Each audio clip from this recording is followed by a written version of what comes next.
जिला का झंझारपुर नवगठित नगर परिषद हमारे साथ बबीता शर्मा जी है, जो ग्रेजुएट का यहाँ से चेयरमैन की दावेदार है। निश्चित तौर पर झंझारपुर लोकसभा है और झंझारपुर विधानसभा है, उसी में ये नगर परिषद नवगठित हुआ, फिर में नगर पंचायत हुआ करता था। आज भी अगर यह बात करें जो 27 वार्ड का जो मुख्य रूप से बड़ी और गंभीर समस्या है, सार्वजनिक शौचालय, अतिक्रमण या फिर जल गंभीर समस्या, इन्हीं सब मुद्दों पर चर्चा करेंगे। लेकिन सबसे पहले जानेंगे कि आप आपका पहला चुनाव है। निश्चित तौर पे आप परिवार संभालने के बावजूद एक बड़ी जिम्मेदारी लेने जा रहे हैं, जनता के बीच जा रहे हैं। और ये जो चेयरमैन का पद होता है, ये वर्तमान में तो काटो भाता है, क्योंकि आपके यहाँ जो समस्याएँ हैं उसका समाधान करना भी आपके लिए एक बड़ी समस्या होगी और इस पर खड़ा उतरना ये आपकी जिम्मेदारी होगी जनता के लिए।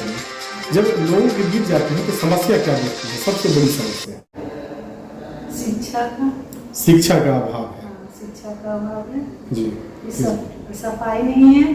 सफाई नहीं, स्वास्थ्य के लिए भी उतना ये जो आपका अनुमंडल हॉस्पिटल है उससे आप संतुष्ट हैं? उसकी जो व्यवस्था है उससे आप संतुष्ट हैं? नहीं, उससे संतुष्ट नहीं। अगर इमरजेंसी में कोई पेशेंट जाते हैं तो शायद रेफर कर दिया जाता है, वहाँ वैसी व्यवस्था नहीं है।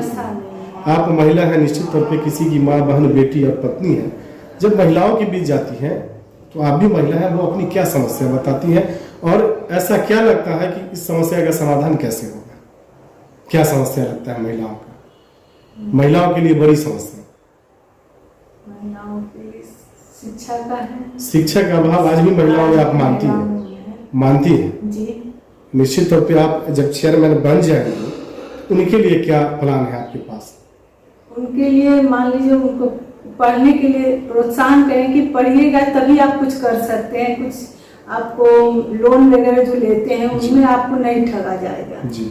आप उसके बारे में जानेंगे कि हाँ कितना हमको देना है। ये सब बच्चों की जो पहली पाठशाला होती है वो माँ होती है। जब माँ पढ़ी लिखी रहेगी तो बच्चे भी अपने आप रास्ता पकड़ लेंगे।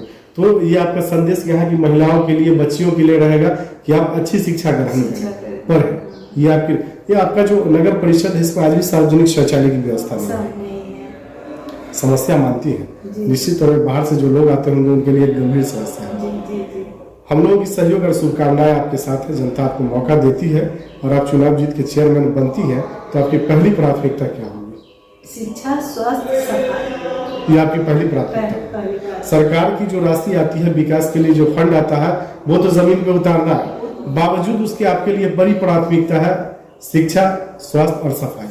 इस पे आप काम करेंगे। चलिए, बबीता शर्मा जी, न्यूज IBN 7 नगर परिषद, हमारे साथ राजीव कुमार शर्मा उर्फ बबलू शर्मा जी हैं, जो यहाँ से पूर्व में ग्राम पंचायत हुआ करता था वहाँ से मुखिया प्रत्याशी थे और कुछ मुहूर्तों के अंतर से दूसरा स्थान प्राप्त किया। और इस बार पुनः जनता ने एक मन बनाया कि पूर्व की जो गलतियां हुई उसको सुधारते हुए इस बार इनकी जो धर्मपत्नी है बबीता शर्मा जी चेयरमैन के लिए दावेदार है, उनको मौका दिया जाए और यहाँ की जो मूलभूत समस्या उसका समाधान हो। निश्चित तौर पे यहाँ की जनता को ये भी तय करना है कि आपके पास जो प्रत्याशी हो वो कैसे हो। क्या ऐसा प्रत्याशी हो जो खुद अपना परिवार या फिर अपने साम्राज्य को बढ़ाने के लिए चुनाव लड़ता हो, या ऐसा प्रत्याशी हो जो प्रतिष्ठा के लिए लड़ता हो। निश्चित तौर पे जो लोग प्रतिष्ठा के लिए चुनाव लड़ते हैं उनके लिए कोई भी समस्या का समाधान करना असंभव नहीं है।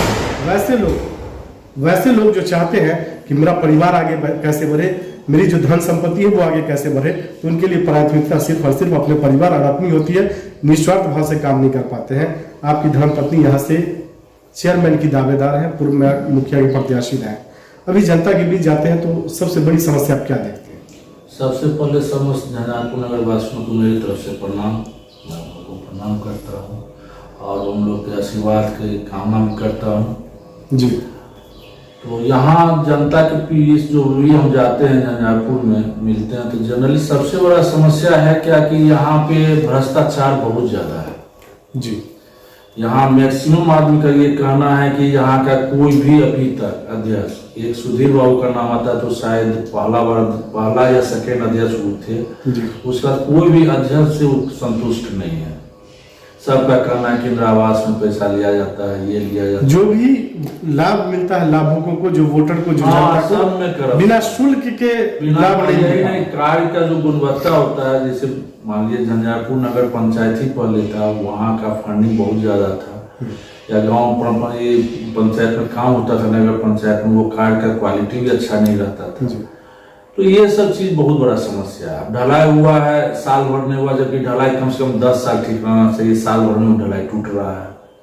कहीं भी कोई व्यवस्था एक प्लान वे में नहीं किया जाता है, जबकि नगर पंचायत का जो है कार्य अगर मास्टर प्लान बना के होता है, या किसी तरह से 4 आदमी 10 आदमी जो बुद्धिजीवी हैं बैठ के अगर कोई प्लान बना के काम किया जाएगा तो ज्यादा बढ़ जाएगा। अब जल जमाव है, तो जल जमाव में होता क्या है कि कहीं पे जो है पानी आया और उसका निकासी कहाँ होगा इसका कहीं पता नहीं है, पॉइंट का पता नहीं है, लेकिन नाला वो बन गया है 2 किलोमीटर।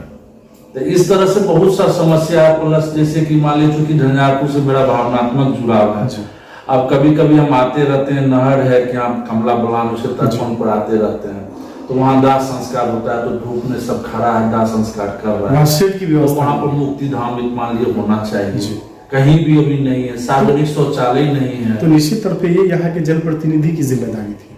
हाँ, इससे ये चीज सब कहने का नहीं है, हम कह रहे हैं कि हमारा भावनात्मक जुड़ाव, खुद समझेंगे कि क्या समस्या नहीं।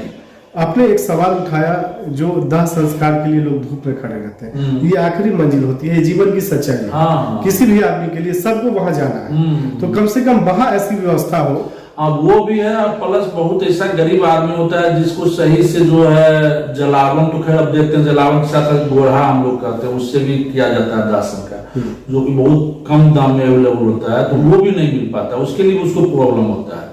तो अगर हम आते हैं तो इस सब चीज का तो कम से कम अपना स्तर से भी कर सकते हैं, व्यक्तिगत कर सकते हैं, या सार्वजनिक एक कमेटी बना के कम से कम जैसे भी सक्षम वो कर सकते हैं, चाहे जैसे भी किसी का सहयोग लेना हो या खुद का सहयोग लेना हो, इसमें सक्षम है। आपके यहाँ ये दुर्भाग्य मानते हैं कि इतना बड़ा मार्केट होने के बावजूद सार्वजनिक शौचालय की व्यवस्था नहीं। जो महिलाएं बाहर से आती होंगी, निश्चित तौर पर उनके लिए एक बड़ी समस्या, बहुत बड़ी समस्या है। आपके यहाँ इनक्रोचमेंट की समस्या मानते हैं? इनक्रोचमेंट तो है ही जी। इनक्रोचमेंट तो मान लीजिए अभी जैसे रोड जो बन रहा है हम लोग का लगभग 60-70 फीट है, लेकिन बहुत जगह अतिक्रमण किया हुआ है। तो अतिक्रमण का समस्या या गली मोहल्ला में भी बहुत ज्यादा है। अब चूंकि पॉपुलेशन बढ़ रहा है तो वो चीज अब आदमी को संसाधन सिमटता जा रहा है। सिमटता जा रहा है, यही कारण है। सरकार का रूल है कि कभी भी कोई ऐसा अगर भयानक आपदा आ जाएगा तो हमको नहीं लगता कि कुछ सरकार को चाह के भी बहुत एरिया में इसमें हम आपको करें जो आबादी है उसका लगभग 50% में वो अपना संसाधन भी सरकार मदद नहीं पहुंचा सकती है। इतना कंजस्टेड, संभव नहीं, इतना कंजस्टेड है। उसके लिए क्या रोड मैप है आपके पास, क्या थीम है? इसके लिए थीम तो मान लिए अब है, चूंकि होता क्या है कि सरकारी जमीन है तो उसको आप अतिक्रमण मुक्त करवा सकते हैं, लेकिन निजी जमीन है तो समस्या संभव नहीं है। इस समस्या का निदान मान लीजिए मिलजुल के जो मैक्सिमम हो सकता है आपसी सहयोग से ही हो पाएगा।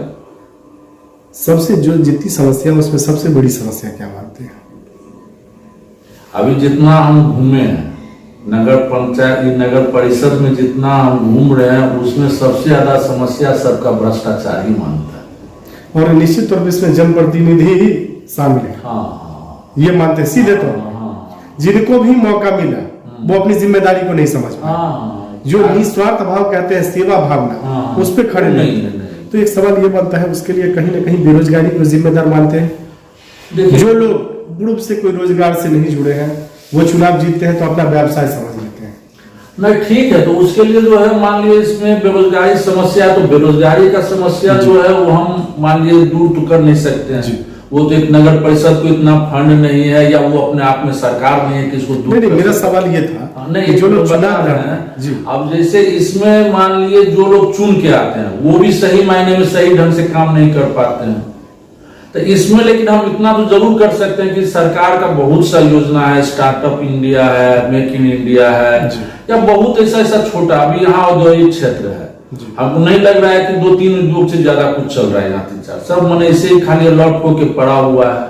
तो छोटा उद्योग अगर लगा के मान लिया हम प्रोत्साहन करते हैं तो कुछ लोग को तो रोजगार मिल ही सकता है, बेरोजगारी दूर होगी, कुछ दूर हो सकता है, बहुत हद तक तो नहीं हो सकता लेकिन कुछ होगा। हम लोगों की सहयोग और शुभकामनाएं आपके साथ है। जनता आपको मौका देती है तो सबसे बड़ी प्राथमिकता आपके लिए क्या है? सबसे बड़ी प्राथमिकता रहेगा कि हम ईमानदारी से काम करेंगे, उस पर 5 साल में खड़ा उतरना।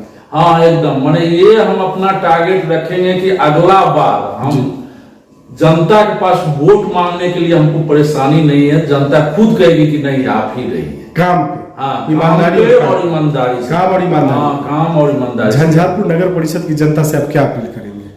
यही अपील करें कि आप हमको चुनिए और 5 साल में अगर हम ईमानदारी से काम नहीं किए, अगर एक भी धब्बा अगर हम पे लगा तो फिर हमको नकार दीजिएगा।